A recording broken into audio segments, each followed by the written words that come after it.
Drama serial ये इश्क की जुनून की आने वाली एपिसोड बहुत इंटरेस्टिंग होने वाली है, क्योंकि अब आफिया एक बहुत बड़ी चाल चलेगी जिसके बाद राहिम ईमन से शादी कर लेगा। तो अगर अब तक आपने हमारा चैनल सब्सक्राइब नहीं किया तो ज़रूर करें। तो अब जैसे कि सारा का सारा इल्ज़ाम राहिम पर लग चुका है और राहिम का बाप भी राहिम की कोई बात नहीं सुनना चाहता, क्योंकि उसके बेटे और उसकी बीवी ने उसके दिमाग में सारी की सारी बातें फीड कर दी हैं, जिसकी वजह से अब उसका दिल राहिम के लिए खट्टा हो चुका है। जहां ये बात राहिम को बहुत ज़्यादा हिट करती है कि कोई उस पर यकीन करे ना करे, लेकिन माहीन और उसका बाप इस पर ज़रूर यकीन करेगा। लेकिन इन दोनों ने भी इब्राहिम को धोखा दे दिया है। जहां इब्राहिम बिल्कुल टूट चुका है और अगले ही दिन जैसे ही अली नवाज़ बाहर बैठे होंगे तो शहरोज़ आकर दोबारा से अली नवाज़ के कानों में पूरी की पूरी बात फूसने की कोशिश करेगा और कहेगा कि बाबा, मैं आपको अब सच्चाई बताता हूँ और सारी की सारी बात बताता हूँ कि क्या हुई है और क्यों वो लड़की इस हालत को पहुँच गई। मुझे यकीन है आपको भाई ने बातें बता दी होंगी, जहाँ फिर अली नवाज़ कहेगा कि मैं उसकी शक्ल तक नहीं देखना चाहता और न ही मैं उसकी कोई बात सुनना चाहता हूँ। ठीक है, तुम बताओ कि हुआ क्या है। और तब मौके देखते ही शेरोज़ एक काफ़ी बड़ा हमला करने वाला है, जहां फिर वो अपने बाप से कहेगा कि भाई और उस लड़की का काफ़ी उरसे से अफीर चल रहा था और वो लड़की भाई को शादी करने के लिए मजबूर कर रही थी। लेकिन जैसे ही उसे पता चला कि भाई और महीन की शादी हो रही है और ये एंगेजमेंट कर रहे हैं, तो वो बहुत गुस्से में आ गई और उसने फिर भाई को ब्लैक मेल करना शुरू कर दिया। फिर वो इसी रात भाई से मिलने उनके कमरे में गई थी और भाई से कहा कि आप महीन से शादी नहीं कर सकते, अभी के अभी जाकर सारी की सारी सच्चाई बाहर बता दें कि आप मुझसे शादी करेंगे और आप महीन के साथ अपनी मंगनी तोड़ दें। वो लड़की तो भाई की मंगनी तोड़ाना चाहती थी महीन से, लेकिन भाई को ये बातें सुनकर गुस्सा आ गया और उन्होंने एक जोरदार थप्पड़ उसके मुंह पर रसीद कर दिया, जिसकी वजह से उसका सिर टिकराया और वो बेहोश हो गई।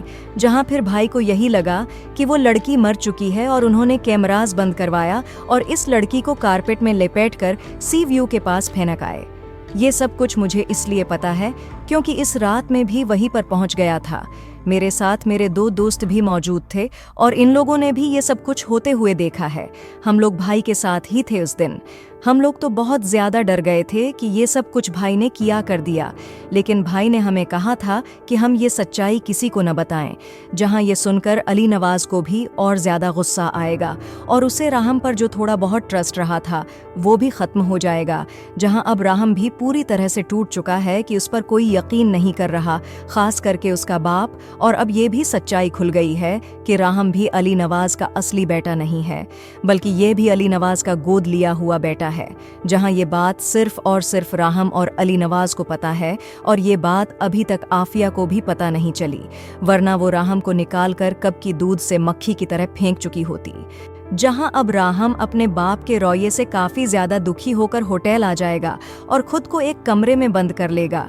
जहां दूसरी तरफ आफिया भी चुप नहीं बैठेगी और ऐमन के माँ बाप को अपने घर बुलाएगी।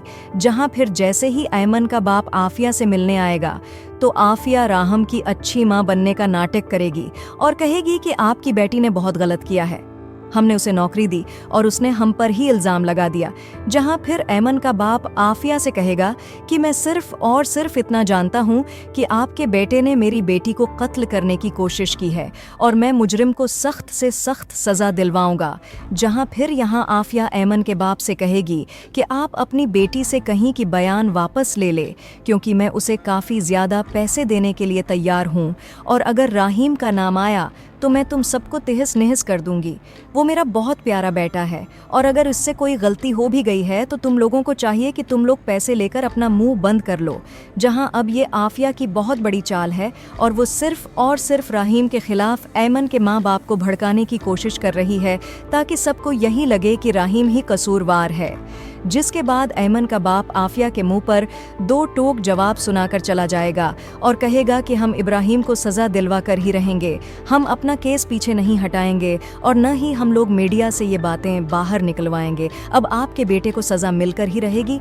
जहां ये सुनकर आफिया भी काफ़ी ज़्यादा खुश होगी और तब वो ऐमन के डॉक्टर को मिलने के लिए बुलाएगी।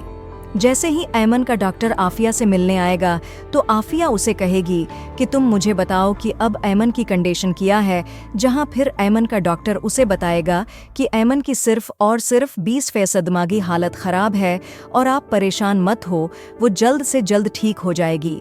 जहां फिर आफिया डॉक्टर से कहेगी कि मैं चाहती हूँ कि ऐमन कभी ठीक ना हो और ये 20% कभी ठीक नहीं होनी चाहिए, और उसके लिए आप जितना पैसा कहेंगे मैं आपको देने के लिए तैयार हूँ। जहां फिर ये सुनकर डॉक्टर भी हैरान रह जाएगा और यहाँ आफिया कहेगी कि अगर उसकी तबीयत ठीक नहीं होगी तो ये हमारे हक में बेहतर है, क्योंकि अगर वो बीमार रही तो वो हमारे खिलाफ सबूत और बयान नहीं दे पाएगी और मैं अपने बच्चे राहिम को बचाने की कोशिश कर रही हूँ। उसलिए बेहतर यही है कि तुमसे जो कहा जाए वही करो और मैं तुम्हें पैसे देने के लिए भी तैयार हूँ। तो उससे अच्छा सौदा और क्या हो सकता है?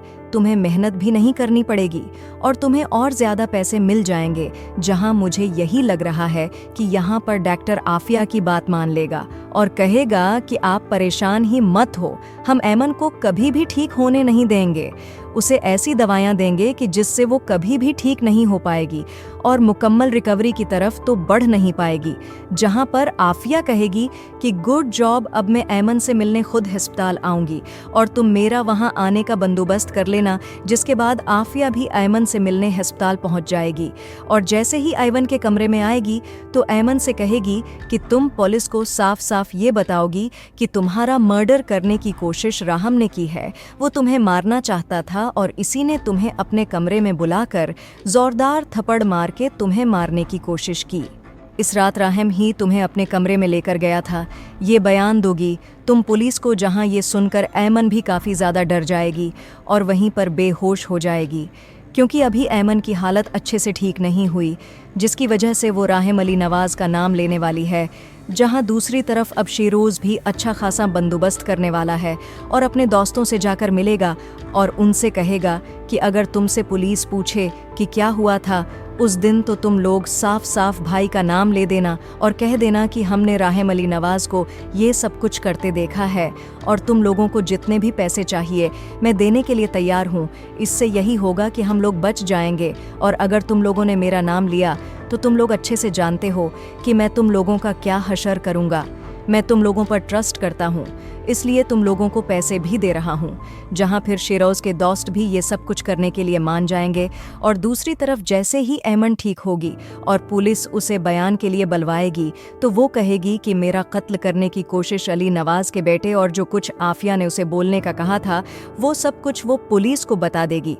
जिसके बाद पुलिस वाले के हाथ सबूत लग जाएंगे और वो सीधा जाकर राहम को गिरफ्तार कर लाएगा। जहां राहम ये सारी बातें सुनकर हैरान रह जाएगा और कहेगा कि ऐमन मेरे खिलाफ कैसे जवाब दे सकती है। उसे अच्छे से पता है कि उसको मारने की कोशिश मैंने नहीं की, फिर वो झूठ क्यों बोल रही है। जिसके बाद राहम ही ऐमन से मिलने के लिए पुलिस को कहेगा और तब पुलिस वाला ऐमन को बुलाकर राहम की मुलाकात करवाएगा। जहां फिर राहम ऐमन से कहेगा कि ऐमन, तुम अच्छे से जानती हो कि इस रात तुम्हें मारने की कोशिश किसने की है और तुम्हें सब कुछ बहुत अच्छे तरीके से पता है। तुम बताओ इस दिन किसने तुम्हें मारने की कोशिश की है।